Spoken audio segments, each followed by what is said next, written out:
A few weeks ago, jihadis beheaded more than 50 people in Mozambique.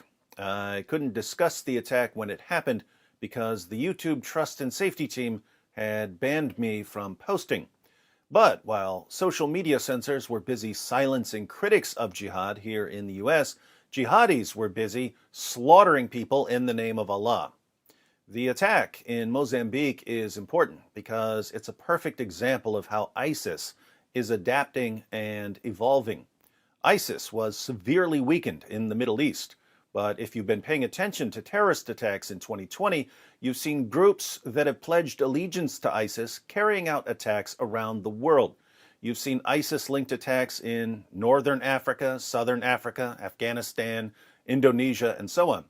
Mozambique is a Christian-majority nation in Southern Africa. The nation is divided into 10 provinces.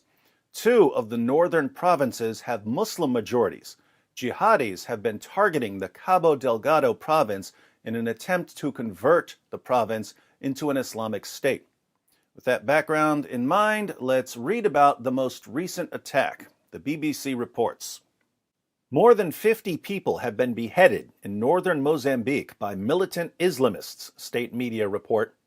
The militants turned a football pitch in a village into an execution ground where they decapitated and chopped bodies, other reports said. Several people were also beheaded in another village, state media reported. The beheadings are the latest in a series of gruesome attacks that the militants have carried out in gas-rich Cabo Delgado province since 2017.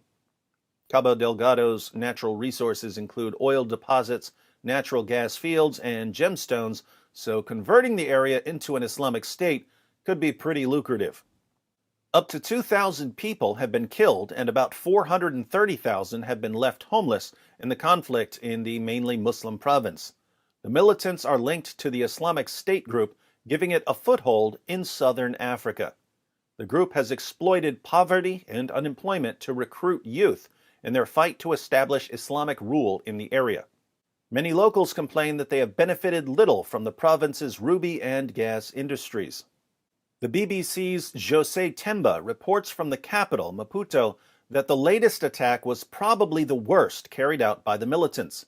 Many people are shocked and they are calling for a peaceful resolution to the conflict, he adds. They're calling for a peaceful resolution to the conflict with ISIS jihadis who are beheading people in the name of Allah. Good luck with that one.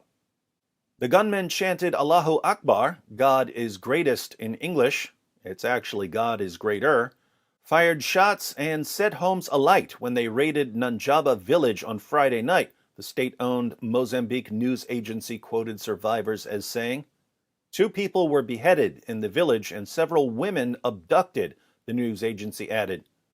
ISIS jihadis love taking female captives, don't they? I wonder where they got that idea. I can't say because it would be hate speech according to the YouTube community guidelines. A separate group of militants carried out another brutal attack on Muatide village where they beheaded more than 50 people, the news agency reported. Villagers who tried to flee were caught and taken to the local football pitch where they were beheaded and chopped to pieces in an atrocity carried out from Friday night to Sunday, privately run Pinnacle News reported. Mozambique's government has appealed for international help to curb the insurgency, saying its troops need specialized training. I'd call that an entirely reasonable request. We saw years of death and carnage when ISIS took over an area in the Middle East. We do not want to see what happens when ISIS takes over a province in Mozambique. In April, more than 50 people were beheaded or shot dead in an attack on a village in Cabo Delgado, and earlier this month, 9 people were beheaded in the same province. Human rights groups say Mozambican security forces have also carried out human rights abuses, including arbitrary arrests, torture, and killings during operations to curb the insurgency.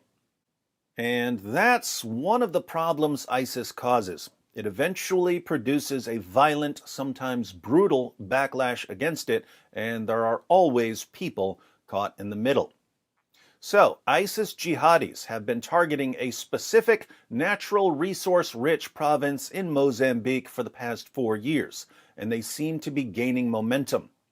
If they manage to seize an entire province, we might see a repeat of what we saw in Iraq, with jihadis from around the world flooding into the area in an attempt to create an Islamic utopia governed by Sharia. Jihadis might actually have a better chance of success in Mozambique because Americans, Europeans, and Russians won't be as quick to get involved in a place that's farther away from their financial concerns. You'd think the world would have learned its lesson after the first rise of ISIS, but I think the world has learned absolutely nothing. Stay strong, Mozambique.